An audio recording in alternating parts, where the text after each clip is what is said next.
이번엔 글로벌 특파원 리포트 시간입니다. 중국 현지의 생생한 분위기, 강윤우 베이징 특파원과 알아보겠습니다. 자, 전일 중국 증시, 이 외국인의 매수세가 확대되면서 올라왔는데요. 전반적인 특징들 짚어주시죠. 어제 중국 본토 증시는 외국인의 적극적인 매수세에 힘입어 상승 마감했습니다. 상하이 종합지수는 1.01%, 선전 성문지수는 2.13% 올랐습니다. 홍콩 항생지수도 1.25% 강세를 보였습니다. 홍콩 증시를 통한 외국인 자금의 본토 주식 거래인 북향자금은 어제 127억 위안 매수 우위를 보였습니다. 북향자금의 순매수 규모가 하루에 100억 위안을 넘은 것은 지난 12월 1일 이후 처음입니다. 본토 투자자의 홍콩 주식 거래인 남양자금도 34억 위안 매수 우위를 보이면서 9거래일 연속 순매수를 이어갔습니다. 본토 증시 시가총액 상위 종목들 중에선 대장주 마우타이가 4.4% 오르면서 두 달 만에 1,800위안 선을 회복했습니다. 마우타이에 이어 바이주 2위인 우량에도 5.8% 올랐습니다. 소비시장 회복 기대가 반영됐다는 분석입니다. 배터리 대장주 CATL도 6.1% 뛰면서 407위안을 나타냈습니다. 업종별로는 주류와 배터리 업종이 3%대 강세를 보였습니다. 에너지와 태양광도 상승세를 나타냈습니다.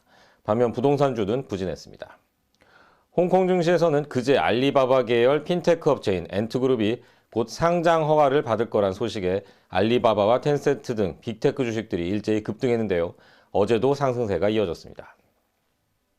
네, 지금 월가 애널들의 발언을 종합해 보니까 중국 증시가 올해 강세를 나타낼 것이다. 이런 평가들이 이어지고 있는데 이 중국 현지에서는 올해 증시를 어떻게 보고 있습니까? 네, 중국 기업들의 경기 전망을 보여주는 구매 관리자 지수 PMI가 제조업은 5개월, 서비스업은 4개월 연속 기준선인 50을 밑돌았습니다. 그만큼 실물 경제 경기는 아직 하강 국면입니다. 하지만 위드 코로나와 함께 경기가 하반기부터는 회복될 것이란 관측이 많고요. 이에 따라 주식시장에 대한 기대는 커지고 있습니다.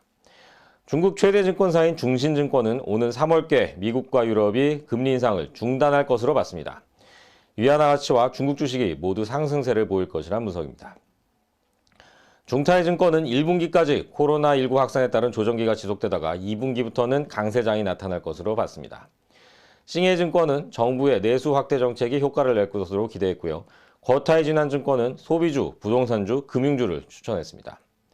인허증권은 중국 내수 시장이 온라인 쇼핑부터 살아난 뒤 광고와 엔터테인먼트 등이 뒤따를 것으로 예상했습니다. 올 상반기에 알리바바와 징동의 주가가 먼저 뛸 것이란 관측입니다. 차우상증권은 코로나19에 대응하는 바이오, 의약주를 추천했고요. 보하이증권은 내수 소비주인 바이주와 화장품, 정부 지원이 지속될 것으로 예상되는 반도체와 소프트웨어 주식을 유망주로 제시했습니다. 중국 증권사들은 상대적으로 낙관적인 전망을 내놓을 때가 많은데요. 최근에는 월스트리트의 금융사들도 그 중국 주식에 대한 기대치를 높이고 있습니다. 크레디트 스위스는 중국 주식 평가를 중립에서 매수로 상향했습니다. 아문디 자산운용은 중국 주식이 하락세를 보일 때가 매수 타이밍이라고 주장했습니다. 지금까지 베이징에서 한국경제신문 강현우입니다. 고맙습니다.